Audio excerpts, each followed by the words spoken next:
एक छोटा सा गांव था, नाम था सुकूनपुर। वहां एक पेड़ था, गुलाबी पत्तों से भरा हुआ, जो सिर्फ छांव नहीं, सुकून भी देता था। जो भी उस पेड़ के नीचे आकर आराम करता था, हर किसी ने बोला, ये पेड़ में कुछ चमत्कारी है। जब भी इधर रुकता हूं तो एक सुकून मिलता है। उसी गांव में एक बुजुर्ग दादू रहते थे अपने पोते के साथ। उन्हें गांव के सबसे समझदार इंसान माना जाता था। वो दादू अपने छोटे से पोते राजू को हर शाम उस पेड़ के नीचे लाते और कहानियां सुनाते और कहते, बेटा, ये पेड़ सिर्फ पेड़ नहीं है, ये हमारा परिवार है। मैंने इसे अपने हाथों से लगाया है और इसने मुझे जिंदगी भर छांव दी है। राजू मुस्कुरा के पूछता, दादू, क्या पेड़ भी परिवार होते हैं? दादू थोड़ा सा हंसते हुए बोलते, जिसने तुझे बिना कुछ मांगे छांव दी, थकान में सहारा दिया, वो क्या किसी अपने से कम है? तभी पेड़ से पत्तियां गिरने लगती हैं, जैसे वो खुद सुन रहा हो, जैसे उसकी सांसें भी कहानियों में चल रही हो। वक्त गुजरता गया, दादू बूढ़े हो गए और एक दिन दुनिया छोड़ गए और राजू भी अकेला उदास हो गया था। अब राजू हर दिन उसी पेड़ के नीचे लेट कर रहता था। एक दिन वो आंखों में आंसू लेकर पेड़ को देख के बोलता है, दादू, आइए ना, मुझे कहानी सुननी है। मैं खुद को बहुत ही अकेला महसूस करता हूँ। तभी पेड़ बोलने लगता है, राजू, तू अकेला नहीं है, मैं हूं ना, तेरा परिवार। राजू चौंक जाता है और बोलता है, तुम कैसे बोल सकते हो?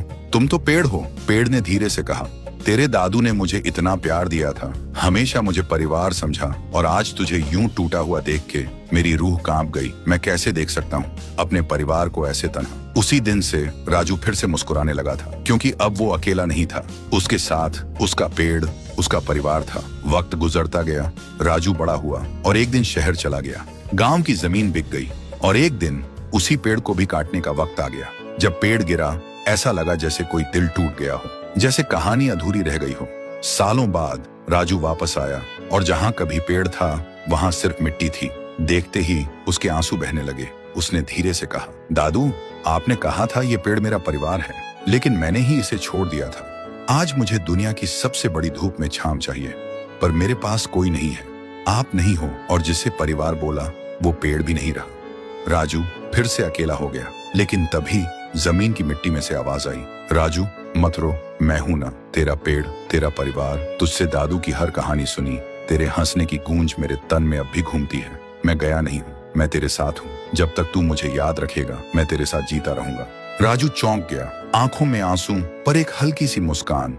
उसने वहीं एक छोटा सा पौधा लगाया और एक स्लेट पे लिखा, जिसने बिना कुछ कहे तुझे सब कुछ दिया, उसे कभी मत तोड़ना, चाहे वो पेड़ हो या रिश्ता।